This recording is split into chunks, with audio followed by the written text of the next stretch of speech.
this makes me want to pivot here to let's start there. Let's start with some RPA, if you don't mind. Hopefully, this is an area you seem to have some familiarity with, and kind of curious to see if you've been playing with any of the vendors in this space lately. So I'm going to turn now to, of course, every sector has gone down in spending. There was none that were spared, but let's turn to the RPA sector. So the robotic process automation is kind of an increasingly hot topic we're finding. I think as budgets get tighter, this is a really appealing thing, and as the technology gets more user friendly too. And so some of the standout vendors, we've got Power Automate from Microsoft. I've heard some criticism about how powerful this technology is or how flexible, but it's pervasive and it comes bundled in with a lot of other things. UiPath, a common one, Automation Everywhere, and some other smaller players down here. Just curious to know, are you familiar with any of these? Have you tried them out? That you chose to go with or not for any reasons? Yeah, very much so. So it's interesting. So for my company, I led IT transformation for an event where we brought some companies together, and we focused in a number of different areas, and this was one of them. It's intriguing to note that in the case of UiPath and Automation Anywhere, whose let's say their stock, so to speak, was much higher than it is now. Yeah. That they were the emerging market leaders along with Blue Prism, and right.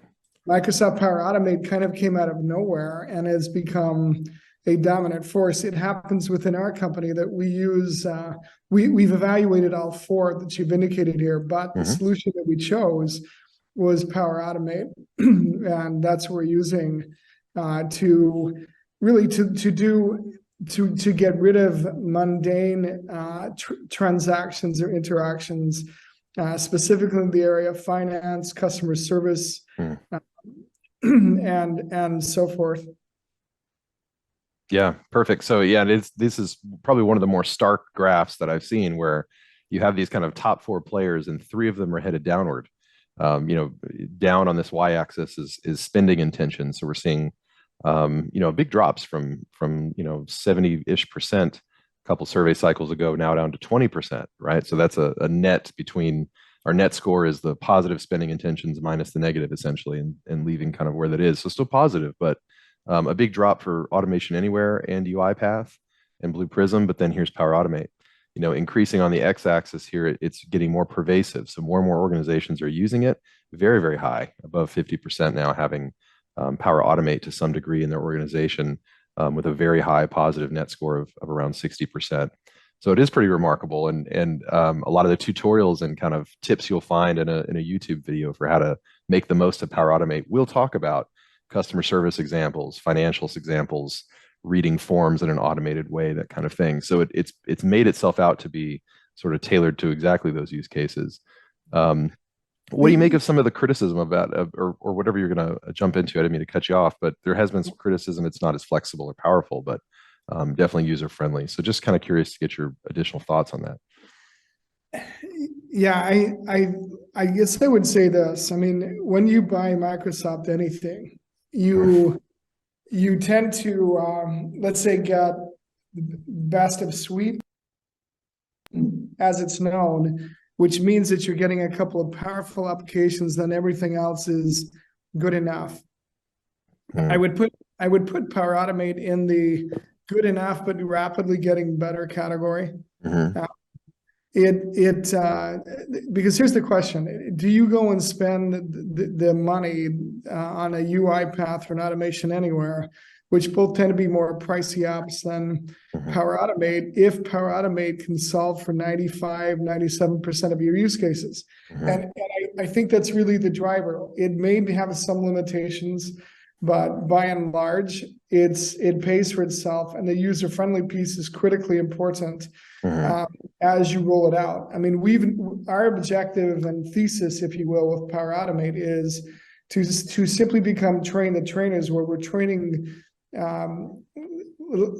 daily users, or let's say people in finance, for example, to use it as a tool to automate their own processes. So instead of some other group or a third-party consultant to come in, it's train people. It's super user-friendly. It doesn't take long to learn it, and let them get rid of a big chunk of their mundane tasks so they can be more effective.